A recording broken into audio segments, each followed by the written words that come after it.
Bismillahirrahmanirrahim. Assalamualaikum warahmatullahi wabarakatuh. Bagaimana kabar Anda pemirsa Duta TV? Senang sekali rasanya saya Gusti Muhammad Hermawan dapat menjumpai Anda dalam program Majelis Sore, Majelis Kita Semua.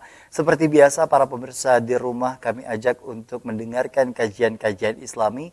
Hari ini masih bersama dengan tenaga pengajar di UIN Antasari Banjarmasin tentunya. Di sebelah saya sudah hadir, yakni ada Bapak Dr. Muhammad Iqbal MSI. Assalamualaikum Pak Iqbal. Waalaikumsalam warahmatullahi wabarakatuh. Pak Iqbal sendiri ngajar di UIN, di fakultas apa lebih tepatnya? Saya mengajar di Fakultas Tarbiyah. Di Fakultas Tarbiyah dan Keguruan.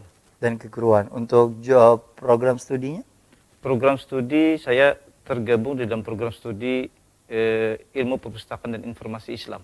Tapi kalau sehari proses pengajarnya ini sendiri dari berapa lama Pak Iqbal sudah gabung di UIN Antasari? Saya masuk UIN Antasari Banjarmasin mulai tahun 2008. Dari 2008, Dari 2008. kurang lebih 13 tahun 13 sudah tahun. untuk hadir di UIN Antasari Banjarmasin. Kita bicara mengenai kondisi dulu Pak ya, kita tentunya juga mengetahui bahwa dimana kalau orang mau dengar informasi tidak lain tidak bukan adalah dari radio. Kemudian berkembang hingga ke televisi, warna hitam putih hingga berwarna begitu ya. Kemudian juga media cetak, koran dan majalah hingga pada akhirnya semua dalam genggaman yang namanya handphone. Teknologi saat ini kan juga tentu luar biasa. Apalagi di tengah kondisi kita yang kemudian juga cukup beragam, Bhinneka Tunggal Ika menjadi landasan orang Indonesia. Di mana tema kita hari ini beragama di era disrupsi digital. Boleh disampaikan terlebih dahulu pengantar kita dalam tema hari ini, Pak. Baik, terima kasih. Assalamualaikum warahmatullahi wabarakatuh. Waalaikumsalam. Alhamdulillahirabbil alamin. Wassalatu wassalamu ala asyrafil anbiya'i wal mursalin sayyidina wa maulana Muhammadin wa ala alihi wa ashabihi ajma'in. Para pemirsa Duta TV, terutama para pemirsa Majelis Sore Duta TV yang berbahagia, sekarang kita sedang hidup di satu era di mana perkembangan teknologi terjadi sedemikian pesat gitu ya, terutama perkembangan teknologi digital, ya, ini yang terkait dengan internetnya. Secara umum perkembangan teknologi ini bisa kita pandang sebagai sebuah prestasi manusia sebagai khalifah di muka bumi atau sebagai makhluk yang dibebani oleh Allah Subhanahu wa taala dengan tanggung jawab untuk mengelola kehidupan di muka bumi ini. Karena memang perkembangan teknologi ini memberikan banyak kemudahan bagi kita sebagai umat manusia dalam segala aktivitas kehidupan kita. Ambil saja contoh misalnya dalam bidang komunikasi. Sekarang kita bisa berkomunikasi, bisa bersilaturahmi, bisa bertatap muka secara langsung dengan saudara, teman atau kolega kita yang berada jauh sekali jaraknya daripada kita karena perkembangan teknologi digital ini. Begitu juga untuk menggali, katakanlah untuk mengetahui alamat, sekarang kita jauh lebih mudah dengan apa yang terjadi pada masa lalu.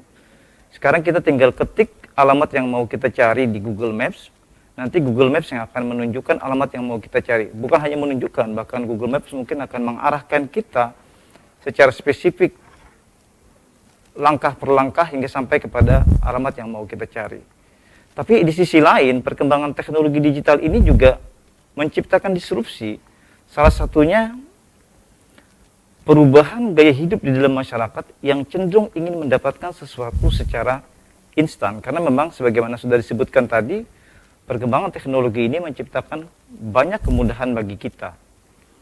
Dulu kalau kita mau menggali pengetahuan atau mencari ilmu, kita harus pergi ke sekolah, harus pergi ke pesantren, harus pergi ke lembaga-lembaga pendidikan. Sekarang dengan mudah pengetahuan itu bisa kita dapatkan melalui media YouTube. YouTube menyediakan berbagai macam pengetahuan, baik yang teoritis maupun yang praktis ya. Dengan YouTube kita bisa tahu apa arti sosialisme misalnya. Dengan YouTube kita juga bisa tahu bagaimana caranya membuat stek pohon jeruk purut dan jeruk nipis misalnya. Begitu juga untuk berbelanja. Dulu kalau mau berbelanja kita harus pergi ke toko, pergi ke warung atau pergi ke pasar. Sekarang kalau mau berbelanja kita tinggal buka aplikasi Shopee, Tokopedia dan yang semacamnya, tinggal pilih barang yang mau kita beli, kemudian bayar melalui aplikasi mobile banking atau SMS banking dan menunggu beberapa waktu, maka kemudian barang yang kita beli akan sampai ke alamat kita langsung. Baik. Dan tentunya juga begitu luar biasa, begitu panjang runtutan teknologi hari ini yang semakin sebenarnya dimudahkan gak sih Pak? Kalau kita bicara mengenai kemudahan-kemudahan hari ini. Karena kan kalau dulu kan semacam ada usaha ketika mau melakukan sesuatu didasari memang dengan niat dan kemudian juga ikhtiar yang begitu luar biasa untuk ada di satu tempat, untuk kemudian juga merasakan yang namanya trek yang dilalui, kemudian juga kalau mau makan dan lain sebagainya memang harus benar-benar masak dan lain sebagainya. Tapi di tengah kondisi hari ini, pragmatis yang diharapkan oleh masyarakat ini, apakah juga berakibat buruk atau baik sebenarnya kepada proses keberagamaan seseorang sebenarnya kalau kita bicara mengenai sesuai tema kita hari ini? Iya, dalam konteks keberagamaan, terutama dalam penggalian pengetahuan agama, karena sekarang memang informasi tentang pengetahuan agama itu berlimpah, semua orang bisa berbagi informasi tentang pengetahuan agama, baik statusnya sebagai ustadz, atau statusnya sebagai pelajar, atau bahkan statusnya sebagai anak-anak sekalipun, bisa berbagi informasi tentang pengetahuan agama. Ini kemudian menciptakan satu kondisi di mana informasi tentang pengetahuan agama itu begitu berlimpah di satu sisi, tapi di sisi lain dengan model perkembangan teknologi sekarang, dengan artificial intelligence, dengan kecerdasan buatan yang diciptakan oleh Google dan perangkat-perangkat internet yang lain, maka kemudian informasi yang sampai kepada seorang itu seringkali informasi yang beragam. Karena dengan algoritma Google itu, maka kemudian informasi yang sampai kepada kita adalah informasi yang kita memang punya kecenderungan terhadap itu. Ini kemudian menciptakan satu kondisi di mana ketika saya katakanlah cenderung kepada satu pemikiran A, maka pemikiran A itulah yang akan terus dimasukkan oleh Google kepada saya. Dan ini kemudian akan menciptakan satu kondisi di mana orang bisa menjadi sifatnya lebih eksklusif dalam berpengetahuan. Cenderung akan memilih pengetahuan-pengetahuan yang sesuai dengan kecenderungannya. Nah, ini kemudian lebih jauh bisa menciptakan bentuk-bentuk radikalisasi dalam keberagamaan. Nah, ini juga terjadi di tengah kondisi masyarakat kita. Ketika misalkan ada satu ayat yang kemudian juga mempertentangkan akan suatu hukuman ataupun juga suatu perbuatan, namun ketika kembali diketik begitu, adakah ustadz ataupun juga guru yang membolehkan dengan hal ini dengan berbagai ayat lain misalkan sebagai referensi di tengah kondisi era digital saat ini pun juga ternyata itu juga ada yang kemudian juga membolehkan, bahkan kan kalau kita ketahui begitu ya, media YouTube tadi sempat disebutkan ketika seseorang untuk mengetahui anjuran untuk sholat bahkan ini menjadi tiang agama, memang akan muncul berbagai referensi di Google ataupun juga semacam laman pencarian. Tapi kalau kita bicara mengenai pencarian, adakah guru ataupun juga ustadz yang memperbolehkan untuk seseorang tidak sholat karena memang sudah sampai kepada makomnya dan lain sebagainya, pun juga ada di dunia YouTube itu tadi. Sejauh mana sebenarnya masyarakat untuk kemudian menanamkan di dalam pondasi keberagaman ini sendiri untuk tidak terpengaruh akan disrupsi digital saat ini, Pak? Ya, inilah kemudian maka penting dalam kita berinteraksi di dalam dunia media sosial ataupun dalam media internet untuk senantiasa memiliki berbagai macam perilaku-perilaku yang kemudian bisa memfilter kita atau menjaga kita dari sikap-sikap atau perilaku yang kontraproduktif yang justru akan merugikan kita dengan perkembangan ini.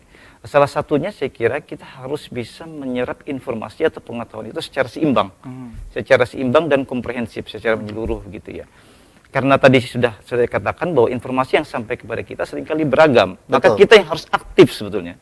Kita yang harus aktif untuk mendapatkan informasi atau pengetahuan yang lebih seimbang. Artinya adil di dalam menyerap informasi itu.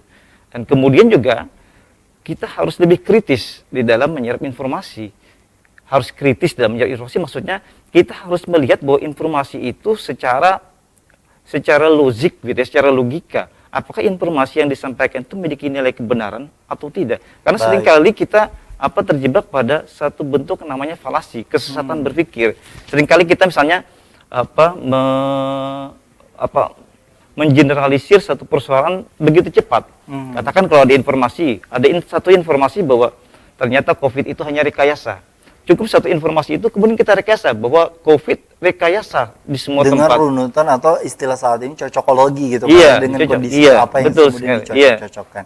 Baik, kita bicara mengenai proses filterisasi dan kemudian juga bersikap kritis. Tidak semua masyarakat, kami yakin bahwa dari kita semua juga bisa berpikir kritis ketika di tengah kondisi keberagaman situasi kondisi kita hari ini, baik itu bicara mengenai latar belakang pendidikan, latar belakang keluarga, agama maupun juga ekonomi sosial kita yang kemudian juga mempengaruhi seseorang untuk tidak berpikir kritis atau makan secara penuh atau taguk bulat-bulat adalah istilah orang Banjarnya begitu. Kita akan kembali usai jeda, tetaplah bersama kami dalam program Majelis Sore, Majelis Kita Semua.